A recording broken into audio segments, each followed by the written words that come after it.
Are you ready to start investing, but you're just not sure where to begin? In today's video, I'm sharing 10 effective strategies to help beginners start investing. Whether you're new to investing or just looking to improve on what you're already doing, these strategies are for you. To get started, I'm actually going to tell you all 10 strategies, and then we're going to expand on them. Strategy number 1, set clear goals. Strategy number 2, start with index funds. Strategy number 3, invest for the long term. Strategy number 4, diversify your portfolio. Strategy number 5, understand risk tolerance. Strategy number 6, educate yourself. Strategy number 7, automate investments.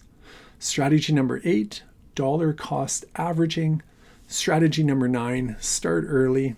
And strategy number 10, review and adjust. So now that you have a bit of an overview, let's jump right into it. Strategy number 1, set clear goals.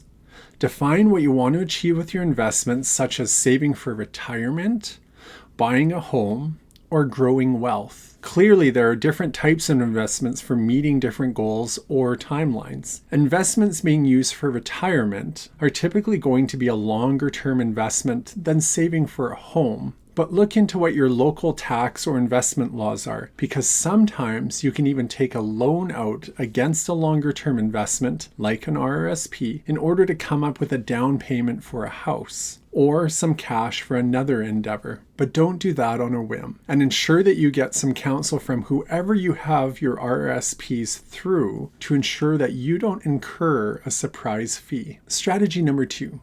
Start with index funds. Invest in index funds that gain exposure to a broad range of stocks that otherwise might be out of reach. This can provide instant diversification. For people who don't want to do the research themselves, or if you have a hard time deciding or struggling to know where to put your money, or they struggle to find the time into tracking and finding these stocks, you can always look to some professionals to diversify your invested money for you. I personally wouldn't want to put all of my money into a fund like this, but it can always help when you're trying to diversify, and it does have its place. Strategy number 3, invest for the long term. Focus on long-term growth rather than short-term gains to benefit from the power of compounding interest. Typically, the longer-term investments can better ride the waves and the ups and downs of the market. If you're always reacting to market downturns and withdrawing your money anytime the market starts to even hint at a downturn, you're going to miss out on some opportunities. Sometimes a downturn in the market is actually a massive opportunity for growth, but we can talk about that a little bit more later. Strategy number 4, diversify your portfolio. Hey, didn't I just allude to this a minute ago? Don't stick all of your investment eggs in one basket. That's how you can really experience the high highs and the low lows. And no one always knows which one is coming next. Spread your investments across different asset classes like RRSPs, TFSAs, stocks, bonds, GICs, and real estate in order to reduce risk. And sometimes some of these different classes can actually coincide with each other. Regardless of how you decide to approach this and how you divvy out your investments, diversify, diversify, diversify. That way, any hit that you take is more likely to be more balanced out. Strategy number 5. Understand risk tolerance. Assess your ability to handle market volatility and choose investments to align with your comfort level. Risk assessment tools and examples of different risk profiles are available online. Often a new broker or someone who's facilitating your investment will want you to fill out a questionnaire to help you understand and to help them understand what your risk tolerance level is and how comfortable you are with certain investments. But if you can prepare for this ahead of time, then you'll be able to answer those questions a little quicker. Take some free online questionnaires from different places to figure out ahead of time where you're at and what you're comfortable with. This can also depend on what you're saving for and how much time you have left before you're going to have to utilize those savings. It will also depend on how aggressive you feel you need to be. Strategy number 6. Educate yourself. Continuously learn about market trends, economic indicators, and investment opportunities to make informed decisions. Keep an eye on world events and at least look for summaries of what is happening around you. Look for a technology blog to give you snapshots of where technology is at and where it's heading, and who the big players are. Look for investment updates so that you can understand what the market is doing and where it's heading. Look at what successful investors are already doing and try to emulate, even on a smaller scale, what they're trying to do. Strategy number 7, automate investments. Set up automatic contributions to your investment accounts to ensure consistent investing, regardless of market conditions. We've talked about automating your savings before, but let's take it a step further and automate your investments. I have a little bit that gets taken off the top of each one of my checks that goes into a work RRSP. While I'm on this topic, I certainly don't have all my investments in RRSPs, but if your company has any sort of matching program for their employees' RRSPs or other retirement investments, invest in it and utilize it. It's free money that's available to you. It doesn't matter whether it's your favorite investment or even whether it's your best performing one. Use it, use it, use it. Strategy number 8. Dollar cost averaging. Invest a fixed amount regularly to buy more shares when prices are low and fewer when prices are high, lowering your average cost per share.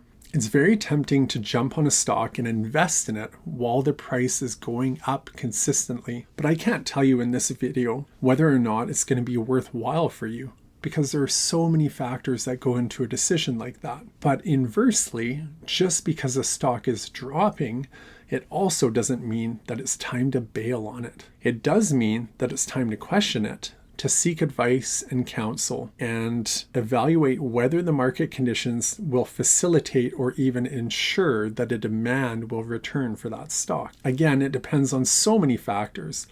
But sometimes a downturn in a market can present very interesting opportunities. But don't gamble on these opportunities and don't invest in them blindly. Do extensive research, and better yet, look for others who have done more research than you and who have been through this type of investment before. The whole point of this strategy is that you can buy more shares with your money when the price is lower than you can when the price is at its peak. So do your best to determine and research where the share is heading. If you're having a hard time deciding, then put your money in a savings account for the time being until you have a better understanding of where you want to invest your hard-earned money. Strategy number 9, start early. Begin investing as soon as possible to take advantage of the time that your money has to grow. Many of us were told to start investing earlier than we actually did. And I think all of us wish that we indeed started sooner. The sooner you start, especially in long-term investments with compound interest,